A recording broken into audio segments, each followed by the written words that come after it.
اللہم ربی زدنی علما والحقنی بالصالحین۔ اعوذ باللہ من الشیطان الرجیم، بسم اللہ الرحمن الرحیم۔ واستبق الباب وقدت قمیصہ من دبر والف یا سیدہا لدى الباب قالت ما جزاء من اراد باہلک سوءا الا ان یسجن او عذاب علیم۔ صدق اللہ العظیم۔ سورہ یوسف کے 24 آیتیں ہو گئی، آج 25ویں آیت اور انشاءاللہ 29 آیت تک درس کریں گے۔ کل ہم نے فلسطین کے متعلق چند باتیں کی، اللہ تعالیٰ عمل کرنے کی توفیق عطا فرمائے۔ یہاں کریم اللہ نے فرمایا کہ اس عورت نے یوسف علیہ السلام کا ارادہ کیا، یوسف ان کا ارادہ کرتا اگر اللہ کی برہان کو نہ دیکھتا۔ ہم یہ ثابت کر چکے ہیں کہ یوسف علیہ السلام نے برائی کا ارادہ نہیں کیا تھا، ٹھیک ہے نا۔ اسی طرح تاکہ ہم پھیر دیں ان سے کیا برائی اور بے حیائی، بے شک وہ ہمارے مخلص بندوں میں سے تھے۔ اب آگے واستبقا، دونوں دوڑے، البابا، دروازے کا طرف۔ 7 دروازے انہوں نے پہلے سے لاک کر کے بند کر کے رکھے تھے۔ یوسف علیہ السلام بھاگنے کے لیے دوڑے اور زلیخا آپ کو پکڑنے کے لیے۔ اس وقت یہ آپ کی کرامت ظاہر ہوئی کہ دروازوں کے قفل، تالے اور کنڈیاں صرف آپ کے اشارے سے پھر کھلتے گئے، ورنہ چابیاں زلیخا کے پاس تھی۔ دروازہ 7 اتنے دروازے، مفسرین نے ان کو وہ لکھا ہے ڈیٹیل، اور وہ خود بخود کھلتے جا۔ تو جب انسان مخلص ہوتا ہے تو وہ کام ہو جاتے ہیں کہ پھر انسان کے تصور سے ورا ہیں۔ وقدت، اور پھاڑا، قمیصہ، یوسف علیہ السلام کی قمیص کو، ہی ضمیر اس میں فاعل آتے، اس عورت نے پھاڑ ڈالا یوسف علیہ السلام کی قمیص کو، من دبر، پیچھے سے، والفیا، ان دونوں نے پایا، سیدہا، اس عورت زلیخا کے شوہر کو، لدى الباب، دروازے کے پاس۔ اب وہاں جیسے دوڑتے دوڑتے آخر دروازے میں گئے تو وہ وہاں کھڑا رہے، یہ کیا ہو رہا ہے؟ اس نے فوراً کہا، عورت بڑی حاضر جواب ہوتی ہے، اور یہ دنیا میں مشہور ہے کہ ان جیسے کئی واقعات اس طرح ہے، ابھی ٹائم نہیں ہے، کہ وہ سیکنڈوں میں اس کے لیے فوراً وہ جواب تیار کر دیتی۔ تو قالت، اب کہنے لگی، ما جزاء من اراد باہلک سوء، آپ کے گھر والوں کے ساتھ جو برائی کا ارادہ کرے، یہاں بھی ارادے کا لفظ اس نے استعمال کیا، لیکن ارادہ یوسف علیہ السلام نے نہیں کیا تھا۔ آگے پھر یہ خود اقرار کرے گی، الا ان یسجن او عذاب علیم، مگر یہ کہ قید کیا جائے یا اس کو دردناک سزا دی جائے۔ چونکہ عزیز مصر واقع میں آپ کا مالک نہ تھا یوسف علیہ السلام کا، یاد رکھیں کہ حر، آزاد انسان، مرد ہو یا عورت ہو، ان کا خرید و فروخت باطل ہے۔ کیا ہے؟ باطل ہے۔ یہ نہ ثمن ہے اور نہ مبیع ہے۔ جس چیز سے آپ کوئی چیز خریدتے ہیں نا، تو یہ چشمہ ہے، اس کے ذریعے آپ کوئی بھی چیز خریدیں، اس کے ذریعے خریدیں تو اس کو ثمن بولیں گے۔ جس کو خریدا جاتا ہے اس کو مبیع، مال، مبیع کہتے ہیں۔ تو انسان نہ ثمن ہے اور نہ مبیع ہے۔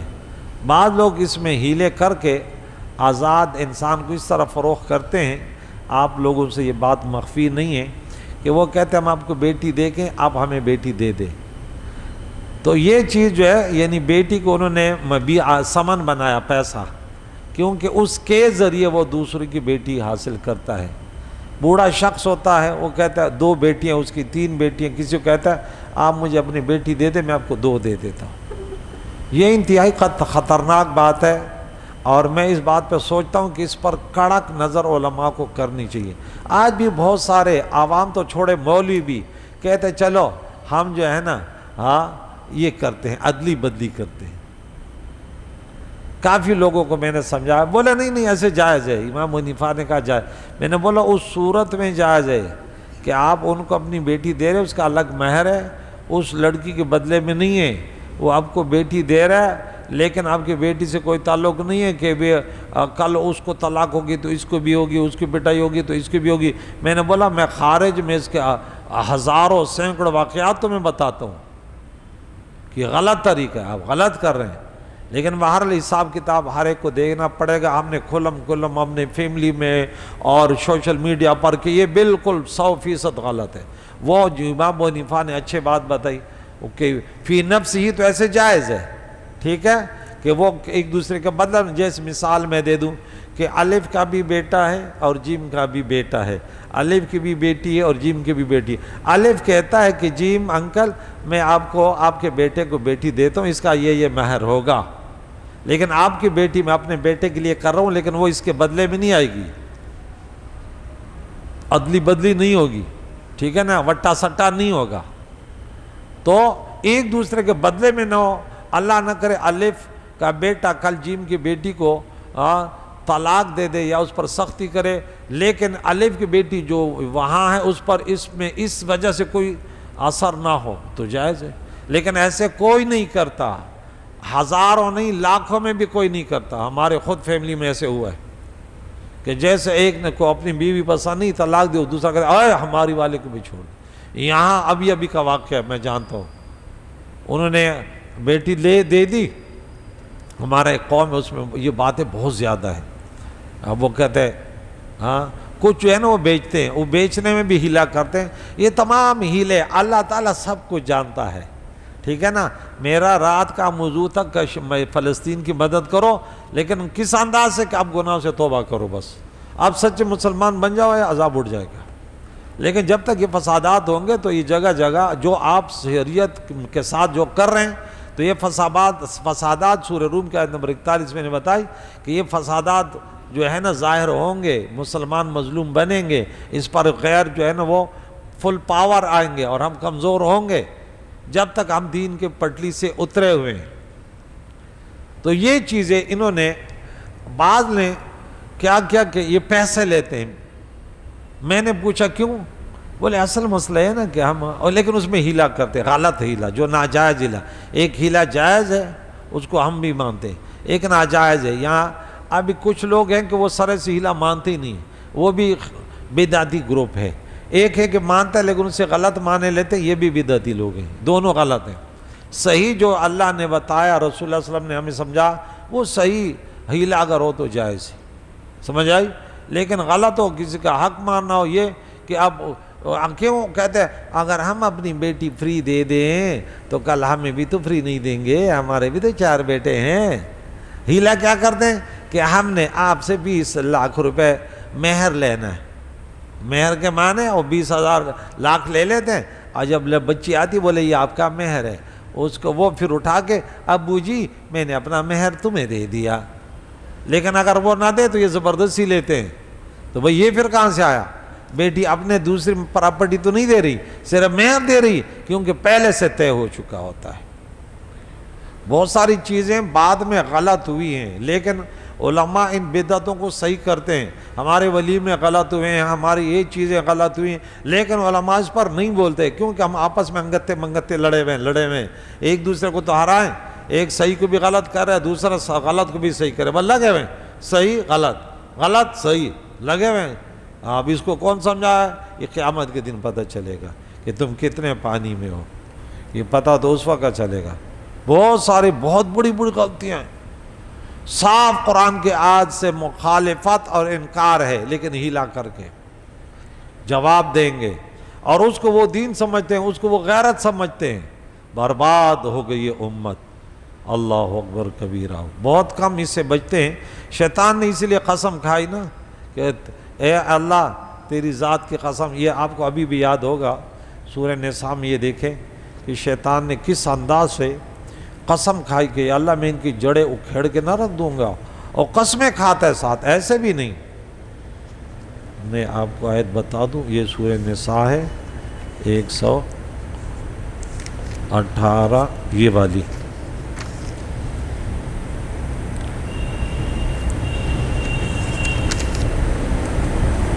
یہاں سے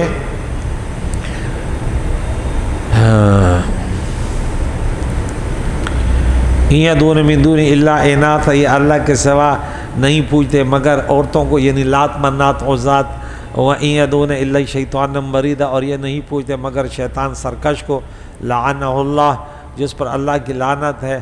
وَقَالَ لَا تَتَّخِذَنَّ، یہ شیطان نے بکواس کی کہ میں ضرور بناؤں گا من عبادک، تیرے بندوں سے، نصیبا مفروضا، ایک فرض حصہ، ایک مقرر حصہ تیرے بندوں میں، وہ کہتا ہے فرض۔ وہاں ہم نے سورہ 8 نمبر سورہ نساء میں پڑھا کہ اللہ نے فرمایا کہ یہ وراثت جو ہے نا فرض ہے، وہاں بھی نصیبا مفروضہ ہے، یہاں بھی نصیبا مفروضہ ہے، لیکن ہم نے اس کو نہیں دیا، ہم وراثت میں ٹھہر پیر کرتے ہیں، لیکن شیطان کو اپنا حصہ کھرا دیتے ہیں۔ 1000 میں کتنے؟ 999۔ وَلَأُضِلَّنَّهُمْ، انہیں ضرور گمراہ کروں گا۔ آپ اس کو بار بار پڑھیں نا کہ ہم کو کتنا شیطان نے گمراہ کیا۔ عوام تو دور کی بات ہے، پیروں کو دیکھیں، علماء کو دیکھیں، سب کو اپنے خنچے میں لیا۔ کوئی صرف وہ لوگ بچ گئے جو شیطان نے کہا جو تیرے مخلص بندے ہوں گے، جو دنیا پر اس کا کام نہیں ہے، زندگی پر کچھ کام نہیں ہے، لیکن کہتے ہیں اللہ تو راضی ہو جا، بس رات دن اللہ اللہ اللہ، یا اللہ تیری بندگی میں نہیں کر سکتا، یا اللہ مجھے بچا، یا اللہ میری ایمان کی حفاظت فرما، یا اللہ ہر طرف سے فتنے ہیں۔ وَلَآمُرَنَّهُمْ، میں انہیں حکم دوں گا، یعنی وسوسے ڈالوں گا، یہ چوپاؤں گے، کان چیر ڈالیں گے، میں انہیں حکم دوں گا، یہ تیرے مخلوق میں تغیر ڈال دیں گے، یہ کیا کیا کچھ کریں گے۔ یہاں پہ تمام مفسرین نے لکھا کہ داڑھی منڈوا کے بولیں گا ہم اب خوبصورت بن گئے۔ یہاں پہ تمام مفسرین نے لکھا خلق میں تبدیلی، عورتیں اپنی تخلیق میں بیوٹی پارلر کے ذریعے کالی کٹولی، وہ چمکنے والی چین کی شہزادی بنے گی، اور ادھر مرد جو ہے نا وہ بل لگے رہیں گے۔ یہ دھوکہ دینے والے فراڈ لگا ہوا ہے۔ بات کہاں سے کہاں نکل گئی، اللہ اکبر۔ تو انہوں نے اپنے دونوں کو دروازے پر پایا، تو وہ کیا کہتی، اس کا کیا بدلہ ہے؟ جو آپ کے گھر والوں سے بہت برا ارادہ کرے تو ان کو تو یا سزا دے یا جیل میں ڈال دے۔ یہ بات میں کہاں سے کہاں تک لے گیا، نقطہ کیا تھا؟ یہاں سے جو وہاں گیا، تم سب سمم بکمن ہو، بس کہ یہاں سے بات وہاں کیسے چلی۔ یا جو اچھا اس نے یہاں پہ ارادے کا وہ کیا کہ اس نے ارادہ کیا، ہم ثابت کرتے ہیں، قرآن نے ثابت کیا کہ اس نے ارادہ نہیں کیا تھا۔ اچھا یہاں سے بات چلی، اب مجھے آیا کہ اس کا سید تھا، یوسف کا نہیں تھا، یوسف علیہ السلام کا سیدہما نہیں فرمایا، سیدہا، اس کا سردار، کیونکہ میں نے یہ بات یہاں سے وہاں تک پہنچ گئی ہے کہ آزاد وہ بیعہ نہیں، وہ مبیعہ نہیں بن سکتا، آزاد فروخت نہیں ہو سکتا۔ وہاں بھی غلطی سے انہوں نے زبردستی بیچا اور یہاں بھی غلطی سے خریدا گیا، وہ پراپرٹی نہیں تھی، ٹھیک ہے نا، وہ غلام نہیں تھا۔ یہاں سے بات وہاں تک پہنچی۔ بات کو یاد کیا کرو کہ ہم کہاں سے دوسرے روڈ پہ جاتے ہیں، پھر اپنے روڈ پہ آنا پڑتا ہے نا۔ یہ موضوع بھول کے ادھر چلے گئے، وہ موضوع کیوں وہاں تک موضوع کیوں گیا، اس وجہ سے گیا کہ آج کل لوگ جو عورتیں بیچتے ہیں ہاں یا بچوں کو فروخت کرتے ہیں، یہ اللہ کو حساب دیں گے، انتہائی ظالم ہیں۔ تو اس لیے یوسف علیہ السلام کا سید نہ کہا، تو اسے دو مسئلے معلوم ہیں۔ ایک یہ کہ یہ آزاد کی بے باطل ہے، بے باطل اور فاسد۔ فاسد وہ ہے کہ اس کی بے تو جائز ہے لیکن چند خراب شروطوں کی وجہ سے وہ خراب ہو گئی، اور باطل ہے اس کی بنیاد ہی نہیں ہے سید۔ دوسرے یہ کہ بے باطل سے جو چیز خریدی جائے اس کی بے پھر بھی باطل ہے، کیونکہ قافلہ والوں نے آپ کے بے باطل سے خریدنا باطل ہوا، اور فروخت کیا تو فروخت کرنا بھی باطل ہوا، اور کہا کہ ان کو دردناک عذاب دے دے۔ یہاں پہ زلیخا نے یوسف علیہ السلام کو ارادہ زنا کی تہمت لگائی، زنا کی نہ لگائی۔ اگر آپ نے واقعی ارادہ کر لیا ہوتا تو زلیخا سچی ہوتی۔ کیا؟ یہ نقطہ یہاں پہ بڑا پیارا نقطہ ہے۔ زلیخا نے من اراد بأہلک سوءا، اب یہ نقطہ دیکھیں، یوسف علیہ السلام کے طرف جو ارادوں کو بعض مفسرین نے لکھا، ہم نے بولا غلط لکھا، ہم اس کو قرآن کی آیتوں سے ثابت کرتے ہیں، کیونکہ زلیخا نے کیا کہا، اس نے میرے ساتھ برائی کا ارادہ کیا، اور بعد نے جو لکھا کہ ارادہ کیا تھا، تو پھر تو یہ سچی تھی۔ پھر حالانکہ آگے آ رہا ہے اگر یہ قمیص پیچھے سے پھٹی ہے تو یوسف سچے ہیں، اس نے ارادہ نہیں کیا، اور یہ جو کہتے اس نے ارادہ کیا یہ جھوٹی ہے، اور یہ صحیح ہے کہ اس نے ارادہ نہیں کیا تھا۔ یوسف علیہ السلام نے ارادہ کیوں؟ اللہ وہاں بھی فرماتے ارادہ کر لیتا اگر اللہ کی برہان نہ ہوتی، وہ اللہ کا نبی تھا، بہت سارے اس کے متوجیہات ہیں، میں مختصر تفسیر کر رہا ہوں، یہ لمبی لمبی تفسیریں کریں تو موضوع بھول جاتے ہیں۔ پھر تو یہاں پہ یہ نکتہ دیکھیں کہ تو اس نے ارادے کا وہ بہتان لگائی، زنا کی نہ لگائی۔ اگر آپ نے واقعی ارادہ کر لیا ہوتا تو زلیخا سچی ہوتی، مگر قرآن کریم نے اور گواہ نے اسے جھوٹا کہا۔ معلوم ہے کہ آپ سے ارادہ گناہ بھی صادر نہ ہوا۔ اللہ والوں کی شان ہی نرالی ہے۔ تو خود زلیخا نے سزا اس لیے تجویز کی تاکہ عزیز مصر طیش میں آ کر یوسف علیہ السلام کو قتل نہ کرا دے اور وہ آپ سے محروم نہ ہو جائے۔ پھر بھی اس وقت بھی خوف تو تھا۔ قالا یوسف علیہ السلام نے فرمایا، ہیا اس عورت نے راودتنی عن نفسی، مجھے اپنے طرف مائل کرنے کی کوشش کی، میں نے نہیں کیا بلکہ یوسف علیہ السلام فرماتا ہے راودتنی کہ اس نے مجھے جو ہے اپنے طرف راغب کرنے کی کوشش کی اور میں نے اپنے آپ کو بچایا، اس نے مجھے اپنے طرف راغب کیا۔ آگے ابھی دیکھیں وشاہدہ گواہی دی، شاہد انہیں گواہی دینے والے نے من اہلیہ اس عورت کے اہل سے، اس کے گھر والے، ان کے خاندان والوں سے۔ اچھا اسے معلوم ہے کہ بعض صورتوں میں ایک گواہ ایک کی گواہی معتبر قبول، کیونکہ قرآن کریم نے بغیر تردید یہ واقعہ نقل فرمایا۔ اب بھی خبر واحد دیانت میں قبول ہے، یہی حال احادیث احاد کا ہے خبر واحد۔ تو اسے حضرت عائشہ صدیقہ رضی اللہ تعالیٰ عنہ کی شان معلوم ہوئی کہ یوسف علیہ السلام کی تہمت یوسف علیہ السلام کو تہمت لگی تو بچے نے گواہی دی، اور محبوب یعنی عائشہ صدیقہ پیارے قائد و جہان کی گھر والی کی تہمت لگی تو رب تعالیٰ نے خود گواہی دی اور کتنے آیتیں اتاری۔ اب اگر کوئی بدبخت اس کے بعد بھی بولے تو اگر یہ جھوٹا نہیں ہے، یہ جہنمی نہیں، تو اور کیا قرآن کو جھٹلائے؟ کتنی آیتیں امہات المومنین کے برات اس کے پاک دامنی پہ نازلی۔ آج ایک گروہ ہے جو اپنے آپ کو عاشق اہل بیت سمجھتے ہیں، اہل بیت پر تہمت بھی لگاتے ہیں۔ اہل بیت عائشہ صدیقہ رضی اللہ اہل بیت ہے نا، گھر والی ہے نبی کی۔ ان کا نا وہ گواہ کیا کہتے ہیں، اگر ہو قمیصو ان کا قمیص قدہ پھٹا من قبل آگے سے فصدقت، پھر یہ عورت سچی ہے، وہ ہوا من الکاذبین، اور یہ جھوٹوں میں سے۔ واقعہ یہ ہوا کہ عزیز مصر نے یوسف علیہ السلام سے یہ کہا کہ میں آپ کو کیوں کر سچا تسلیم کروں، تو آپ نے زلیخا کے ماموں کے شیر خوار، شیر کہتے دودھ کو، شیر خوار بچے کی طرف اشارہ کیا کہ اس سے پوچھ لو۔ اس بچے کی عمر صرف 4 مہینے تھی، گہوارے میں پنگوڑے میں جھول رہا تھا۔ وہ بچہ فوراً بول پڑا اور وہ کہا جو قرآن شریف نے یہاں نقل فرمایا۔ خیال ہے کہ چند شیرخوار بچوں نے کلام کیا ہے، یہ بات یہاں پر تفسیر مظہری میں بھی لکھی ہوئی ہے، غالباً جلال الدین سیوطی کے حوالے سے، کہ 11 بچوں نے بچپن میں، اکثر 3 کا ذکر بھی آتا ہے، 4 کا بھی آتا ہے، یہاں پہ وہ سب نقل ہے۔ نمبر 1 وہ شیرخوار بچے کون کون ہیں جنہوں نے بات کی؟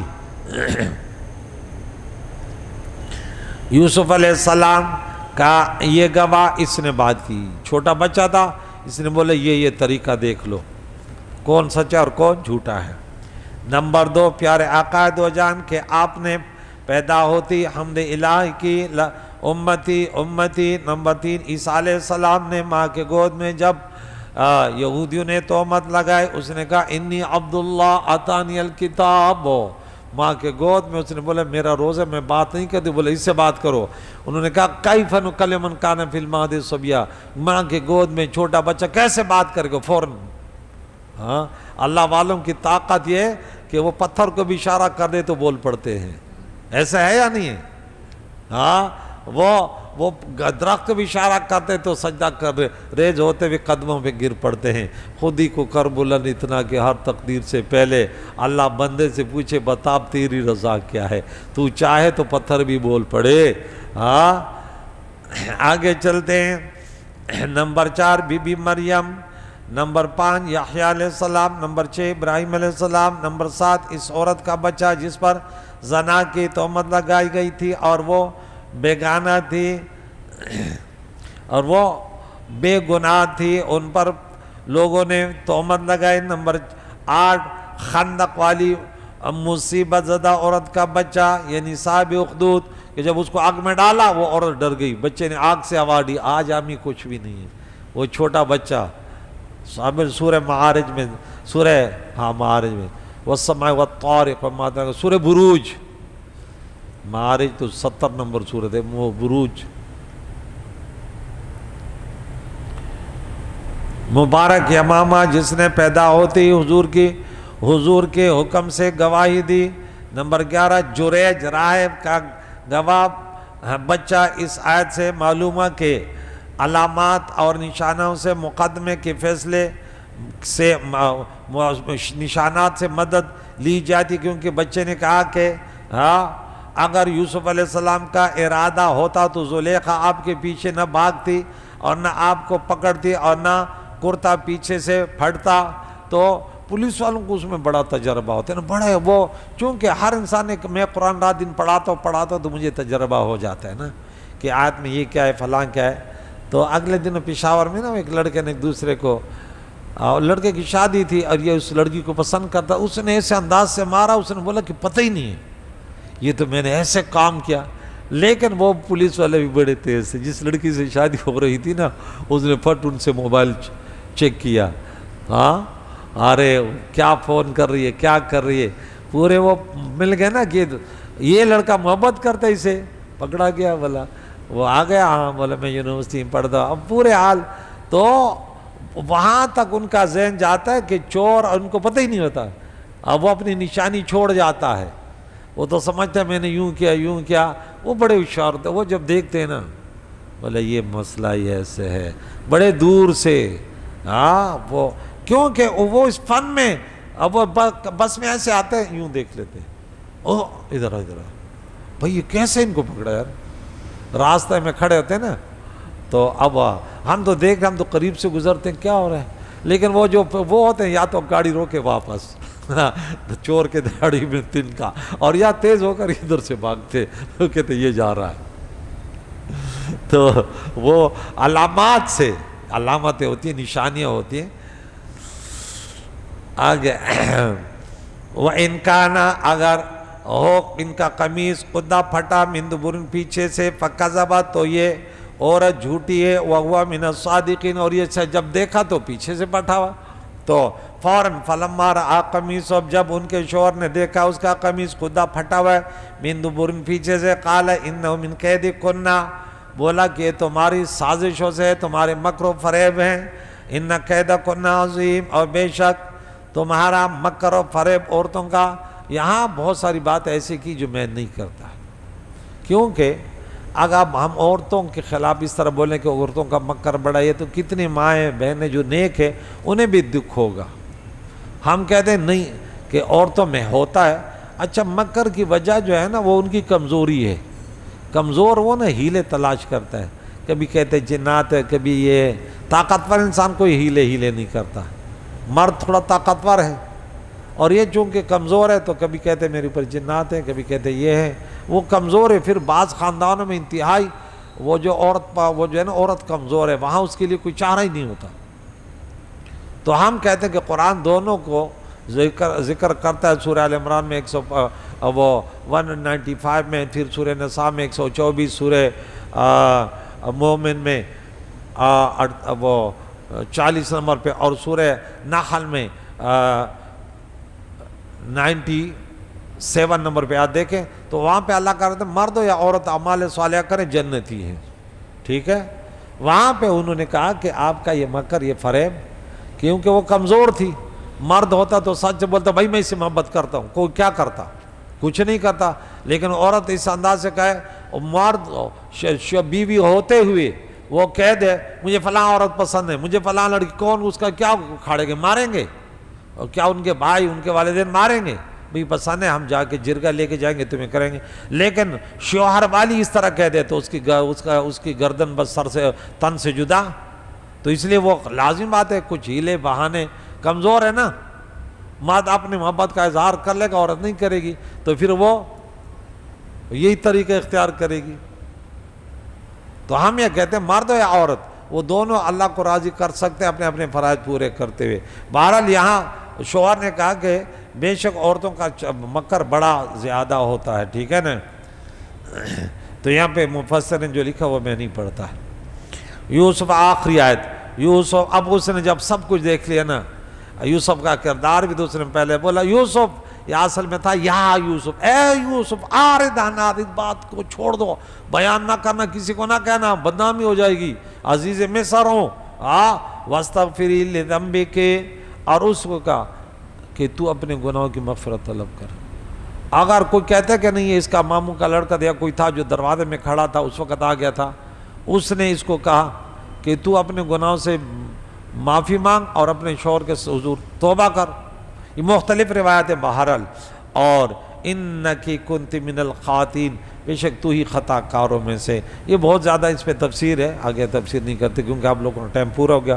کریم اللہ سے دعا ہے کہ ہمیں بھی صداقت کی زندگی گزارنے کی توفیق عطا فرمائے. ہمیشہ یاد رکھو کوئی بھی کسی کے خلاف، میں بار بار قرآن کی آیت سناتا ہوں، کوئی کسی کے خلاف سازش کرے وہ سازش کی شکار خود ہوں گے.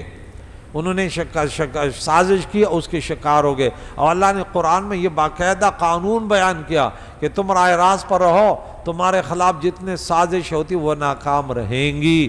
کریم اللہ سے دعا ہے ہمیں ہمیشہ اخلاص کے ساتھ دوسروں کی مدد، دوسروں کے ساتھ اچھے سلوک کرنے کی توفیق عطا فرمائے یا رب. وصلی اللہ علیہ محمد و صحبہ اجمعین برحمتک.